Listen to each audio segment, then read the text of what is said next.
Людзі святкуюць каляды, аднак гэта паганскае свята і дзень нараджэння Бога Сонца. Гэта не дзень нараджэння Ісуса. Гэта толькі прыкрываюць днём нараджэння Ісуса, але які змест унутры? Можна пацвердзіць, што ў ім глыбока ўкаранёны культ Бога Сонца. Іншыя рэлігійныя групы ўжо ведаюць пра гэта і прызнаюць. Усё гэта зафіксавана ў гісторыю.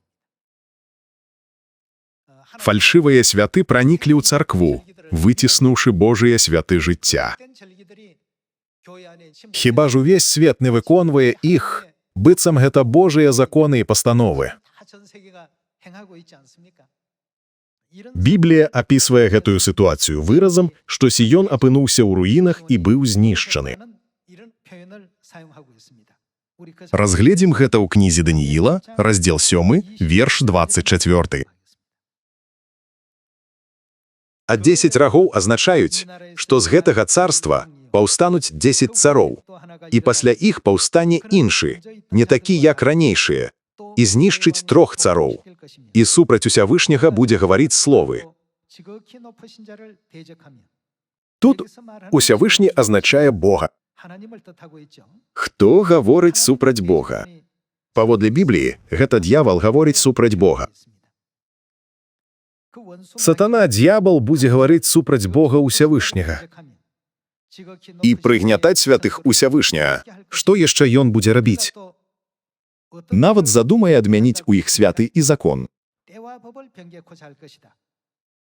У перакладзе НЛТ сказана, ён паспрабуе змяніць іх свяшчэнныя святы і законы. Прарочана, што сатана паспрабуе змяніць Божыя святы і яго законы жыцця. Як і было прарочана ў Бібліі, Божыя законы жыцця, ісціны новага запавету пачалі знікаць па адным.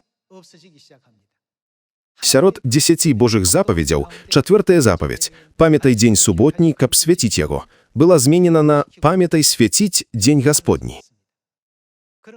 Гэта ясна паказана ў кнізе, якую яны выдалі. Такім чынам, сатана змяніў Божыя святы і ўсе законы жыцця. Прарок Ісая апісаў гэтую сітуацыю. Ён напісаў: «Сіён быў у руінах».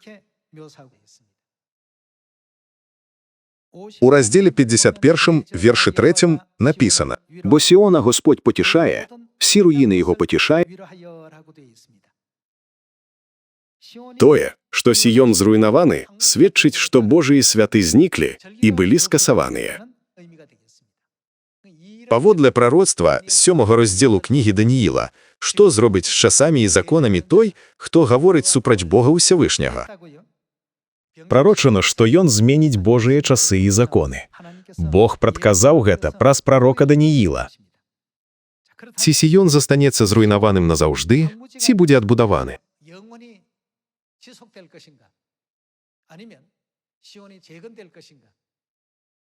У Бібліі ёсць прароцтва, што Сіён абавязкова будзе адбудаваны, таму Біблія і прарокі праракалі, што Сіён будзе аднойчы зруйнаваны.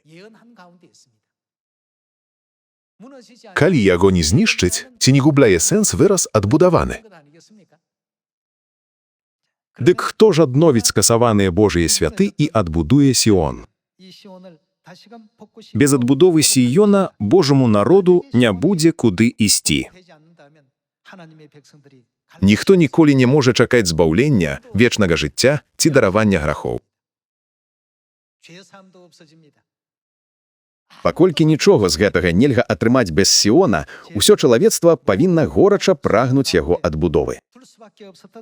На гэтым я хацеў бы завяршыць казань. Дзякуй вялікі.